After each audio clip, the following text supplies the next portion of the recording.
Connaissez-vous cet homme? Cet homme, c'est Mehdi Hijawi, l'ancien numéro 2 des services secrets marocains. Alors, d'aucuns pourraient me dire, mais pourquoi Rachid, tu nous parles des Marocains? Je vous parle de cet homme-là, car il s'était réfugié en France jusqu'au mois de juillet 2024. Et dès qu'il a entendu que le Maroc et la France s'étaient réconciliés, il a compris à ce moment-là qu'il n'était plus en sécurité en France. À partir de là, il a pris la décision de se réfugier en Espagne. Et depuis hier, le ministère de l'Intérieur marocain a demandé aux Espagnols de l'extrader à Rabat. Alors, si je vous parle du cas de ce spécialiste du contre-espionnage et de l'espionnage, il a été formé à la DGSE, à la CIA et même au Mossad. Et s'il a pris la décision de ne plus rester en France alors que sa femme était en France, alors qu'il a une fille née en France, c'est qu'il ne fait aucunement confiance à l'État français pour le protéger. Je vous ai parlé dans une précédente vidéo de la différence qu'il y a entre d'une part la République française qui garantit la liberté, l'égalité, la fraternité à l'intérieur de l'espace français, mais il y a une différence entre la République et l'État qui, lui, a une autre logique, a d'autres intérêts et en aucune manière il ne garantit la liberté, l'égalité, la fraternité des citoyens dès lors que ces intérêts avec d'autres puissances, avec d'autres États sont en jeu. Et c'est précisément le cas dans la relation entre la France et le Maroc, car comme vous le savez, depuis juillet 2024, la France a décidé de donner raison, de s'aligner sur la position officielle du royaume chérifien au sujet de la question sensible du Sahara occidental. À partir de ce moment-là, l'ex numéro 2 des services secrets marocains a compris que sa liberté pouvait être remise en question à tout moment au nom des intérêts supérieurs des États. Alors, si je parle de notre voisin marocain, ce n'est pas pour parler des relations entre Alger et Rabat, non, pas du tout. C'est pour expliquer, pour informer, pour sensibiliser celles et ceux parmi nos compatriotes algériens qui pensent ou qui ont pensé qu'en étant abrités, en ayant la nationalité française ou bien la carte de résidence française ou bien le droit d'asile français, ils étaient protégés par la France dès lors qu'ils se permettaient de critiquer, d'insulter, de diffamer l'État algérien. Je crois avoir expliqué très clairement, avec le cas de l'ancien numéro 2 des services secrets marocains, que le jour où Paris et Alger vont se réconcilier, votre liberté sera en pointillé. Et je vais essayer d'illustrer mon propos. Vous savez, à l'époque de Charles Pasqua, lorsqu'il était ministre de l'Intérieur français, entre 1986 et 88, et une deuxième fois entre 1993 et 1995. Savez-vous que le ministre français de l'Intérieur négociait directement avec son alter ego algérien, d'une part que des Algériens soient expulsés de France vers l'Algérie, Et en échange, l'Algérie demandait à ce que certains dissidents, certains opposants soient aussi expulsés dans le même avion vers Alger. C'était du donnant-donnant. Et c'est ce qu'a très bien compris l'ancien numéro 2 des services secrets marocains. Il avait compris qu'à partir du moment où Paris et Rabat s'étaient réconciliés, il pouvait être une monnaie d'échange dans le cadre des relations bilatérales entre Paris et Rabat. C'est ce qui s'est passé exactement pour les opposants algériens qui étaient en France dans les années 90, et c'est ce qui risque d'arriver aux opposants dissidents ou bénéficiaires du droit d'asile algériens en ce moment en France, et qui pensent que la République française va les protéger ad vinam aeternam. Oui, la République, sur le papier, elle va vous donner une nationalité, elle va vous donner un titre de séjour, elle va même vous donner donc le droit d'asile, vous accorder le droit d'asile, mais l'État, c'est pas la République. Et le jour où l'État français va se réconcilier avec l'État algérien, vous serez vous aussi une monnaie d'échange comme Mehdi El-Hijawi, l'ancien numéro 2 des services secrets marocains. Alors je vais aller un peu plus loin dans le temps pour que vous compreniez que l'attitude de l'État français n'est pas, on va dire, machiavélique uniquement avec le Maroc ou avec l'Algérie. Non, la France a pratiqué exactement la même politique machiavélique avec les opposants, avec les dissidents et avec les bénéficiaires du droit d'asile des pays d'Amérique latine. J'ai précédemment fait une vidéo au sujet du général Ossarès, le tortionnaire de la bataille d'Alger, celui qui a eu la Légion d'honneur de la France pour ses exploits en termes de torture, à la fois en Algérie et dans les pays d'Amérique latine.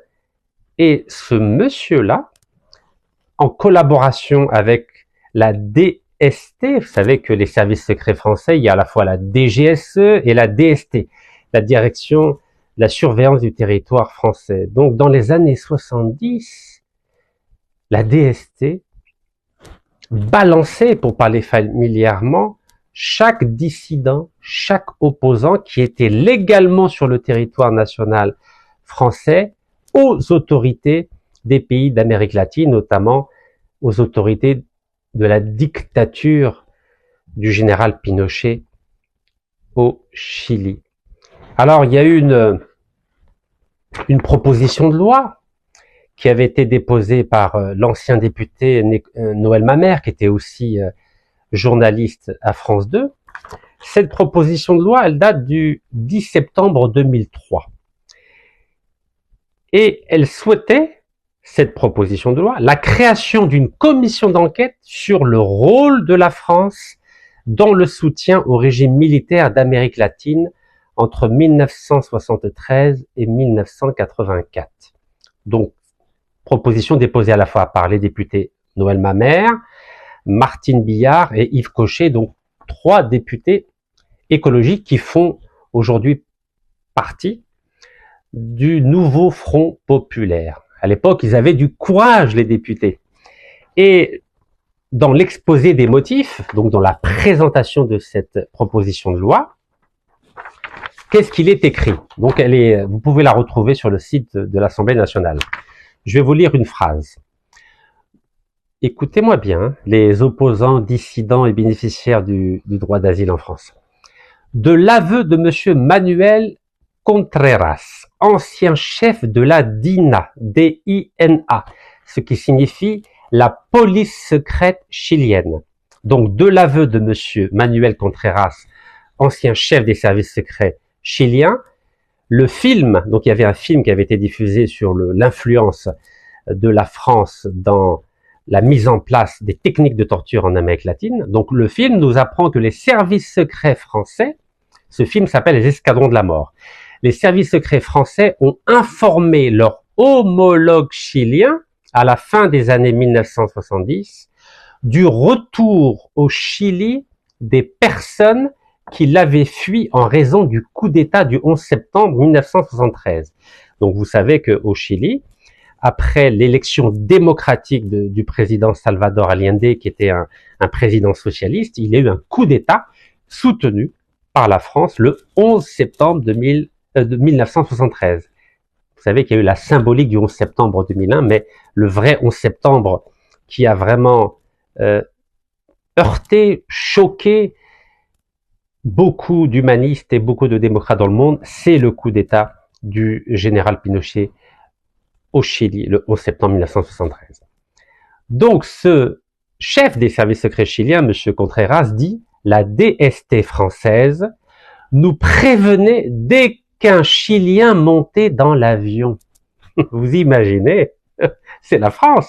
On n'est pas au XVIIIe siècle, ni au XIXe siècle, ni pendant la Première ou Deuxième Guerre mondiale. On n'est même pas pendant la guerre d'Algérie. Non, on est en 78. Donc la DST française, les services secrets français, nous prévenaient les autorités chiliennes dès qu'un Chilien montait dans l'avion. Alors dans le reportage, si vous voulez le voir, donc ça s'appelle les escadrons de la mort. Donc il est disponible sur Internet et qui date de 2003. Ce Manuel Contreras, le chef des services secrets chiliens, disait que la plupart du temps, ces opposants, ces dissidents venaient avec des faux papiers. À l'époque, c'était facile d'avoir des faux papiers. Et je continue. De même, Monsieur Arguindegui, ancien ministre de l'Intérieur, écoutez-moi bien, hein, donc du Chili, affirme que le ministre de l'Intérieur français, Monsieur Michel Poniatowski, vous savez que la famille Poniatowski, c'est une grande famille française d'origine polonaise. Depuis le XVIIIe siècle, il y a des noms célèbres dans la famille Poniatowski. Donc, le ministre de l'Intérieur français lui a proposé que les polices argentines et françaises collaborent pour échanger des informations sur les subversifs. Subversifs, c'est les opposants, les dissidents et ceux qui bénéficient du droit d'asile.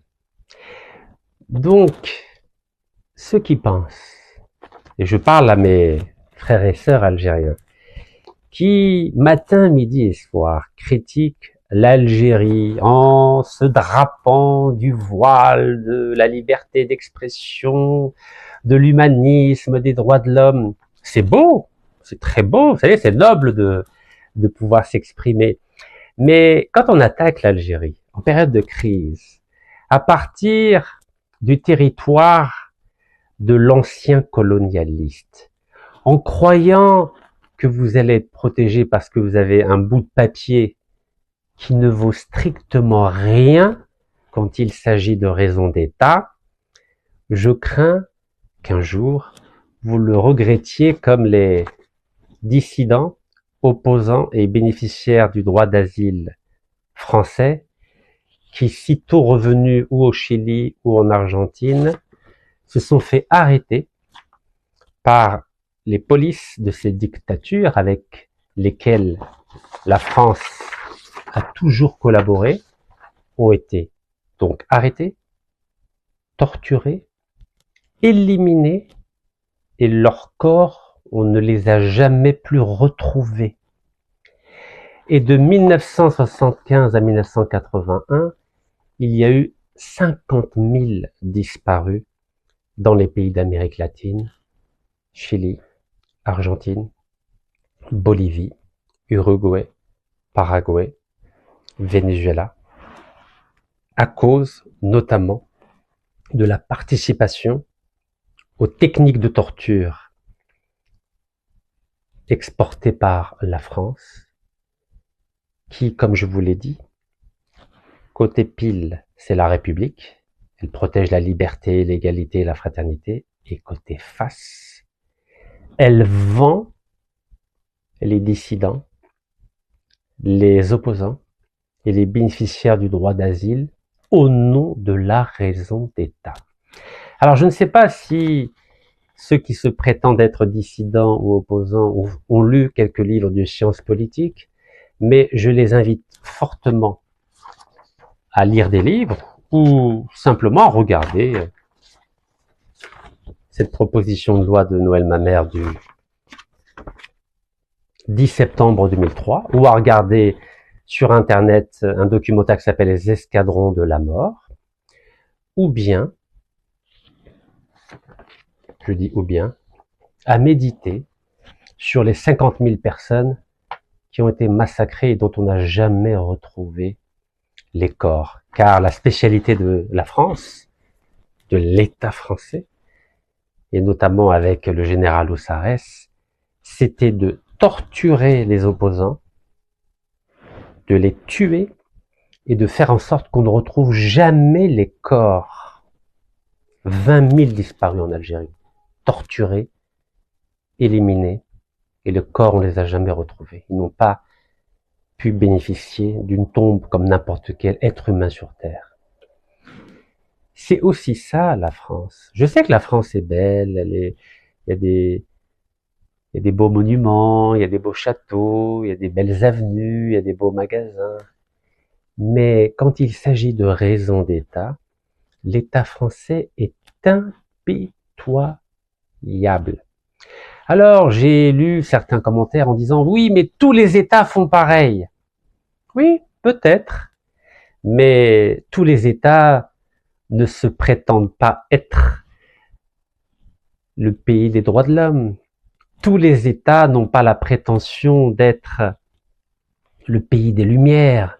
Donc, lorsqu'on s'affiche depuis 2 siècles et demi comme le pays des droits de l'homme et le pays des Lumières, on a une obligation de conjuguer la réputation et la réalité.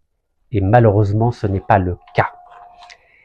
Et j'en veux pour preuve cette proposition de loi des 3 députés écologistes de 2003 n'a jamais été débattue à l'Assemblée nationale française, car l'État français, la République française, ne veut pas qu'on enquête sur la façon dont l'État français, sur la façon dont le ministère de l'Intérieur français, et je vous rappelle que Bruno Retailleau est dans la lignée de M. Poniatowski. Donc ceux qui pensent avoir des relations très spéciales avec M. Bruno Retailleau, ministre de l'Intérieur, ministre d'État, ils risquent dans les prochains mois ou prochaines années de le regretter, car la raison d'État n'a que faire des droits de l'homme et n'a que faire de la réputation d'être le pays des Lumières. Barakallahu fikum. Tahiyya al-Jazair. Allah yarham al-shuhada, Inch'Allah.